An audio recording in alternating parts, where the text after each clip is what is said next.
up, guys? My name's Ash, and this is Dan, and we are the owners of Club Sweat Fitness. Please ignore the Movember stash as he's shaving it off next week, thank God. So we are creating this video just to help you survive the holidays. We've had some pretty shitty experiences in our past with food and really feeling the need to eat everything in sight because we have restricted ourselves so bad in the past. We don't want that to be you. So I'm going to start with a little bit of a confession. When Dan and I first met 8 years ago, I got into bodybuilding competitions, and I was living off of tilapia and green beans for 6 months out of the year. It was ridiculous. I was 96 pounds of nothing, and over the holidays, I got to enjoy myself, and then I had to obviously get right back on track for my competition. I felt that I had to eat every single morsel of food in sight, mainly sweets. Really, at the time, didn't give a shit about savory food. I just wanted all the sweets, and I had to have literally every single sweet in the house. So went to Christmas dinner, ate everything, felt like shit. Also from the night before of eating everything. Got back to Dan's parents' house and still had to have more food. Well, I ended up in the bathroom in a pretty embarrassing sight. I ended up actually fainting off of the toilet, and Dan had to come in and rescue me. True love. This was a big wake-up call. Like, why would I ever sabotage myself to the point of actually fainting off of the toilet? It was pretty scary, but really it was a big wake-up call. And it changed my mindset about food. Obviously, it's been years of practice, but it has completely changed my mindset of food. And I no longer feel like I need to eat everything in sight, because really, moderation is where it's at. Absolutely. So, without getting into too many details and too many stories, we just really want to help you guys try and enjoy the holidays while still maintaining all the progress over what you've made over the course of the year. So, our first tip for you guys is really just the same thing we talk about all the time. Figure out your goals. Are you looking to lose weight, gain weight, or maintain your weight over the holidays? Judging from past experience with ourselves and then training hundreds of clients, honestly, this is probably a great time to think about maintaining your weight. Going into the holidays with a huge epic weight loss goal can be kind of counterproductive. You want to enjoy yourself. It's one time of the year where all the family gets together. There's an abundance of food, and you sabotaging all that to lose an extra pound or two that week, it's really not worth it. Be smart. Play the long game. Focus on maintaining everything you did without screwing things up too much, and you'll set yourself up for huge success in 2020 and beyond. Honestly, just enjoy yourselves. Don't be stuck on that goal. Literally just focus on maintaining where you're at, and you're going to enjoy yourself so much more. So the next tip I have for you is figure out what's worth it to you. So as most of you guys know, I like my vodka. I like to drink. I could do without any sweets, any savory, because I'd rather have that drink in hand when I'm at a party. I don't need to be eating and picking at every single thing. But yeah, I do want to have my drink in hand. I'd rather drink my calories at a time like that. So really figure out what's worth it to you. Do you want to go and have 15 beers or 5 glasses of wine? Or do you want to have a plate of dessert because that's what you've been looking for? Figure it out. Figure out what's worth it to you and stick to it. The next tip there is really, how many parties are you invited to? You're probably invited to about 5 parties over the holidays. Choose 2. I'm sure you're not looking forward to going to all 5. I know we wouldn't be. So we would choose the 2 or 3 that we're really, really looking forward to. There's people there that you haven't seen in a while you want to catch up with. Choose that party, something that you're actually looking forward to. Don't force yourself to go to a party that you're not going to enjoy, because you probably are going to have a couple drinks, a couple sweets here and there. Really, was it worth it at the end of the day? Probably not. Absolutely. The next tip we'd want to touch on is portion control. So, just a couple tips when it comes to portion control. Every party, every dinner you're going to go to, there's going to be an abundance of food. So, the first thing you want to do is make the one plate mentality. Fill your plate up with every single thing that you want, shove it on there, go sit your ass down, eat your dinner. Another aspect of that is just try and make things as inconvenient as possible, right? So if you're at a big dinner, put yourself right into the middle of the table. Try and sit as far away from the buffet or whatever, wherever the food is, as much as you possibly can, because the more inconvenient you make the food to get, the less likely you are going to actually go out there and eat everything.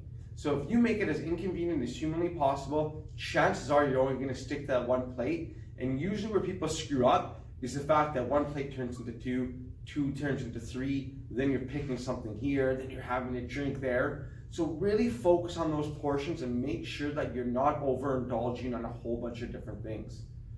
Another thing here is if you do like sweets, have your sweets, but have the sweets that you've been looking forward to. You don't need to have every single sweet on the dessert table. I know with Dan's family, the dessert table is bigger than our actual main entree table. So say no to those bowl candies, because I know when I go to my parents' house, there's bowl candies all over Everywhere. the place, and I'm picking one off of each. Little candies here and there, they add up. Save it for the things that actually matter to you. What are you looking forward to?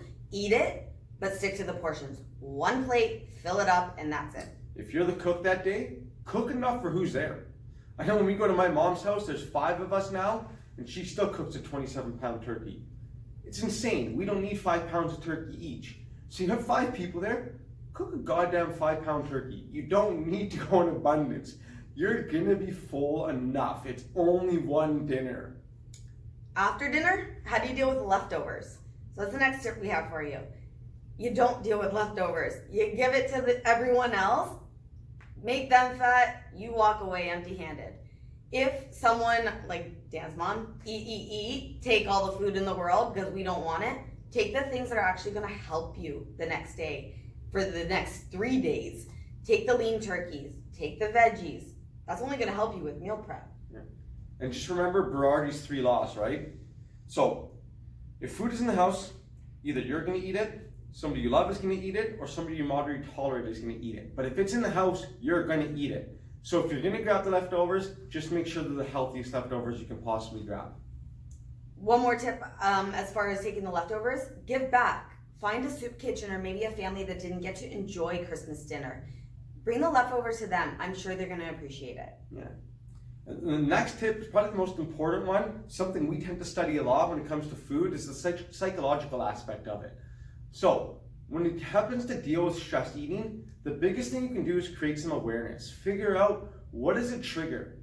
So for certain people, different things are different triggers, right? It could be a movie. It could be your mother-in-law.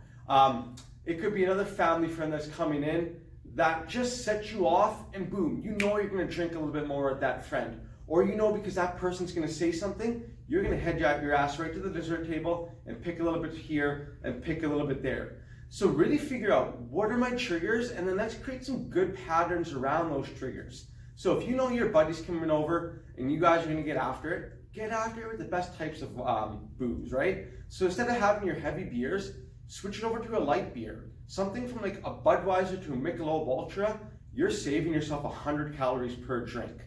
Now, again, if you're anything like us, you're not stopping at 3. You're gonna get after it. You're going 6, 7, 8, 10 deep, whatever it may be. You just saved yourself 1,000 calories. Now you can go head over to the dessert table and you're still going to equate to the exact same amount of calories as opposed to just drinking the Budweiser. Okay. Yeah, so I mean that is an absolute huge aspect of thing. The other thing I want you guys to think about when it comes to stress eating is doing what you talk to your kids about all the time. Take the time out. Analyze, hey, do I really need that? Ask yourself that question. Sit on it for about 2 minutes. If you realize, yeah, you know what, I do need it, go grab it. Clearly you want it. If you don't, forget it. All you have to do is create a little bit of awareness, and that trigger tends to get broken. You eat less, more success. And the last thing that we want to touch base on is how to get back on track. Biggest thing here is you don't get that far off track that you need to get back on track. Christmas is one day, it's not 2 fucking weeks, people. So enjoy those, 1 to 2 days. Enjoy it. You don't have to say no to everything there. Don't sacrifice. Also, don't sabotage yourself, right? Just get back on track the next day the exact same way you would after a weekend. Monday, it's a new day. Start it right. Absolutely. Again, I said it earlier, but I can't say it enough. Christmas doesn't start on December 1st. It's December 21st or 25th. Sorry. Oops. focus on that day. One bad day is not going to make you gain a ton of weight. Like one good day is not going to make you super fit.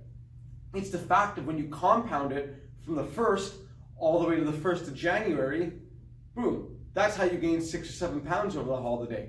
You go ham on Christmas Day with ham, you're not going to gain a ton of weight. You're going to get back on track. This year it's going to be the Thursday. You're good to go. And even if you had 2 bad days, let's say you went ham on a Christmas Day and then you had a ton of drinks on New Year's Eve. Still, 2 bad days is not nearly as bad as a little bit of here and a little bit of there from the 1st of December to January 1st. So just make sure you understand that you're setting a limit and you're having a couple bad dinners, lunches, breakfasts over the course of that month. It's not all month long. Not everything has to be in abundance. I think if you guys follow all those simple tips and tricks, you're going to have success for the holidays. And if not, you can always hit us up. We've been through it. We've experienced it. We get it. We want to help you guys succeed as much as you possibly can, not just over the holidays, but from 2020 and beyond. Happy holidays. All right. Merry Christmas, everyone.